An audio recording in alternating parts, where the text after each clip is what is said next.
लोग आज हम पर हुकूमत कर रहे हैं कि अगर हम लोग एक हो जाएं तो जो लोग आज दिल्ली के तख्त पर बैठे हैं ये हमारे जूते का फीता खोलने में और बंद करने में गर्व महसूस करें।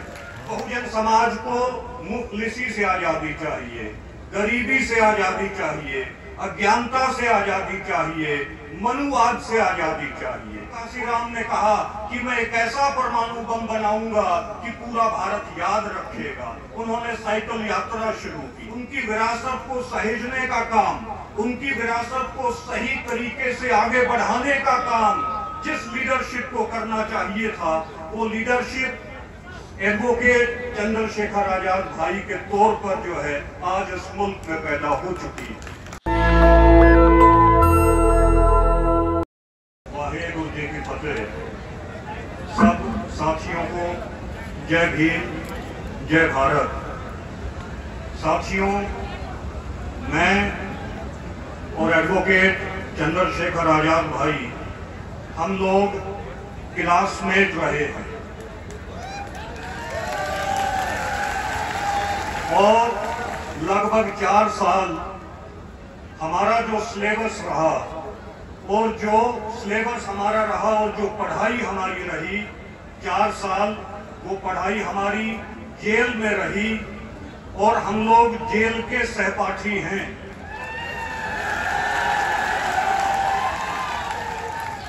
चकियों में मैं रहा, चकियों में चंद्रशेखर भाई साहब रहे।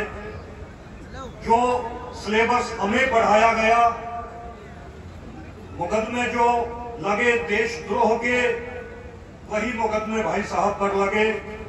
तो हम लोग इसलिए जेल में गए। चंद्रशेखर आजाद भाई के ऊपर 9 से ज्यादा मुकदमे और 4 साल से ज्यादा की जेल। इसलिए आप जेल में गए, इसलिए आप जेल में गए कि आपसे पहले 1947 से पहले चंद्रशेखर आजाद जो था वो भी बचपन में जेल में गया था। और चंद्रशेखर आजाद इसलिए बचपन में जेल में गया था कि उसे फिरंगियों से आजादी चाहिए थी। और आज एडवोकेट चंद्रशेखर आजाद भाई भी इसीलिए जेल में गए कि आपको जो काले अंग्रेज आज इस मुल्क पर हुकूमत कर रहे हैं उनसे आजादी चाहिए। किस चीज से आजादी चाहिए? बहुजन समाज को मुफलिसी से आजादी चाहिए, गरीबी से आजादी चाहिए, अज्ञानता से आजादी चाहिए, मनुवाद से आजादी चाहिए। तो इसलिए आप कौमी योद्धा हैं, फ्रीडम फाइटर हैं। और कौन सी फ्रीडम को आप लड़ रहे हैं, कौन सी फ्रीडम फाइट को आप लड़ रहे हैं, उसी फ्रीडम फाइट को लड़ रहे हैं जिसे महात्मा ज्योतिबा फूले साहब ने शुरू किया था, जिसे डॉक्टर अंबेडकर साहब ने आगे बढ़ाया और आजाद भारत में जिसे साहब सिंह कांसीराम जी ने बहुत मुकम्मल तरीके से लड़ा। आप लोग जानते हैं, हम सब जानते हैं कि साहब सिंह कांसीराम जी एक बहुत बड़े साइंटिस्ट थे। DRDO में जब इंदिरा गांधी ने परमाणु परीक्षण किया, पहला जो परमाणु बम का परीक्षण हुआ जिसे इंदिरा गांधी की सरकार में किया गया, उस समय अब्दुल कलाम के साथ जिस शख्सियत ने उस परमाणु बम को बनाया था वो अब्दुल कलाम साहब के जो सहयोगी थे वो थे साहब सिंह कांसीराम जी। लेकिन मान्यवर दीना भाना जी के साथ जब घटना हुई जिसे हम सब जानते हैं और साहब सिंह कांसीराम जी की जब नींद खुली तो उनको समझ में आया कि परमाणु बम तो हम बना रहे हैं लेकिन इसका इस्तेमाल कौन कर रहे हैं? इसका इस्तेमाल हमारे दुश्मन कर रहे हैं। तब साहब सिंह कांसीराम ने कहा कि मैं एक ऐसा परमाणु बम बनाऊंगा कि पूरा भारत याद रखेगा। उन्होंने साइकिल यात्रा शुरू की और उस समय बम सेफ बनाया, DS-4 बनाया और उस परमाणु बम का जो इस्तेमाल था, उसका जो परीक्षण था वो पोखरण में नहीं किया, वो लखनऊ में किया।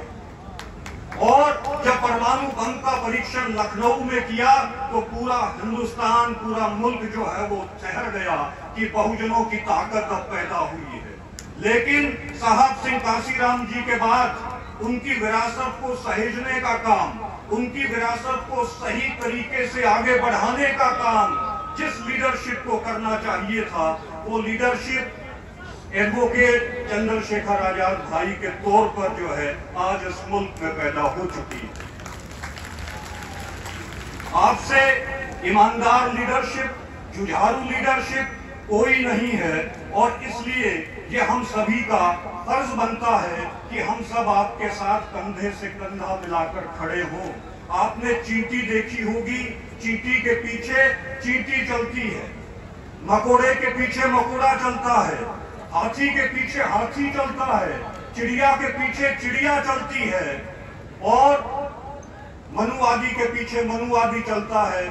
लेकिन हमारा बहुजन समाज ये सभी के पीछे चलता है।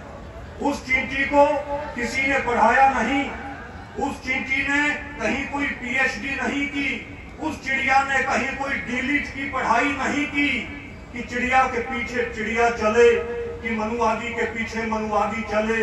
लेकिन हमारा बहुजन समाज वो सभी के पीछे चलता है, और यही हमारी कमी है। और इसी कमी के कारण जो डॉक्टर अंबेडकर साहब कहा करते थे कि जो लोग आज हम पर हुकूमत कर रहे हैं, कि अगर हम लोग एक हो जाएं तो जो लोग आज दिल्ली के तख्त पर बैठे हैं, ये हमारे जूते का फीता खोलने में और बंद करने में गर्व महसूस करें।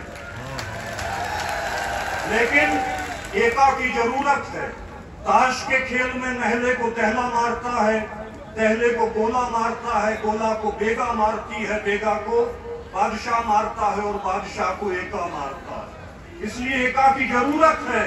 और एक लीडरशिप, एक ही शख्स में खड़े हो गए महमूद और अयाज, न कोई बंदा रहा न कोई बंदा नवाज। ऐसी लीडरशिप हमें मिली है, एक ही शख्स में खड़े हो गए। तो भाई चंद्रशेखर आजाद जी का हमें साथ देना है, और ऐसी कोई गोली बनी नहीं है, ऐसी कोई बुलेट बनी नहीं है जो भाई चंद्रशेखर आजाद का नुकसान कर सके। ये मैं अपने दुश्मनों को बताना चाहता हूं। ऐसी कोई बुलेट नहीं बनी है। उसकी वजह है कि भाई चंद्रशेखर आजाद जी को अकाल तख्त साहिब की स्थापना प्राप्त है।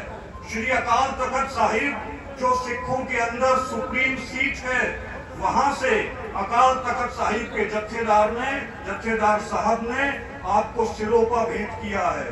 जो सिरोपा शहीदों को भेंट होता है, जो सिरोपा शहादत की स्पिक लेकर चलने वालों को भेंट किया जाता है। इस वजह से आपके ऊपर शहीदों का पहरा है। दुश्मन चाहे टैंक लेकर आ जाए, लेकिन वो टैंक भी जो है, वो दुश्मन की टैंक जो है वो फेल हो जाएगी। भाई चंद्रशेखर आजाद इसी तरीके से आगे बढ़ेंगे, और आपने हमारा साथ दिया। देखिए दिल्ली में पहलवान मूवमेंट चला, उस दिल्ली के पहलवान मूवमेंट में जो मनुवादी शक्तियां थी, जो दिल्ली का मीडिया था, उसने उस दिल्ली के पहलवान मूवमेंट को केवल जाट आंदोलन बनाने की कोशिश की, और 35-1 का जो नारा हरियाणा में इन्होंने दिया था, उसी नारे को लेकर इन्होंने पहलवानों को, जो ओलंपियन पहलवान थे, उनको सेग्रीगेट करने का काम किया।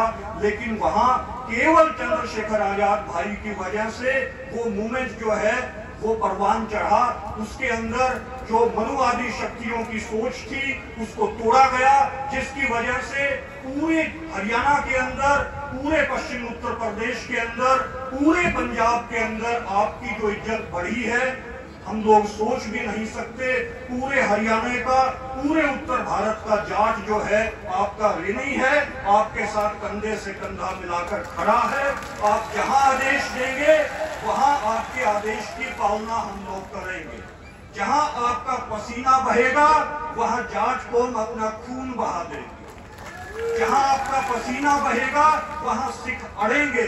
वहां 1.25 लाख से 1 लड़ाऊं की फौज आपके साथ खड़ी है। आपको किसी बात की चिंता नहीं है। चिंता तो अब उन्हें है जो हमारे दुश्मन हैं। यही मुझे कहना था। आप लोगों ने मेरी बात को ध्यान से सुना। और आखिरी बात कि न इससे निकलेगा न उससे निकलेगा, न हम सफर से निकलेगा न हम नशी से निकलेगा, हमारे पांव का कांटा हमी से निकलेगा। ऐ वतन की रेत, ऐ वतन की रेत, मुझे एड़ियां यहीं रगड़ने दे। मुझे मालूम है पानी यहीं से निकलेगा, मुझे मालूम है पानी यहीं से निकलेगा। जय भीम, जय भारत। नेशनल दस्तक की आपसे गुजारिश है कि अगर इसको बचाना चाहते हैं तो नेशनल दस्तक को सब्सक्राइब करने के लिए रेड कलर के सब्सक्राइब बटन को दबाएं, फिर बेल आइकन की घंटी दबाएं। नेशनल दस्तक को बचाने के लिए बहुत जरूरी है कि हर खबर को शेयर करें, लाइक करें, कमेंट जरूर करें।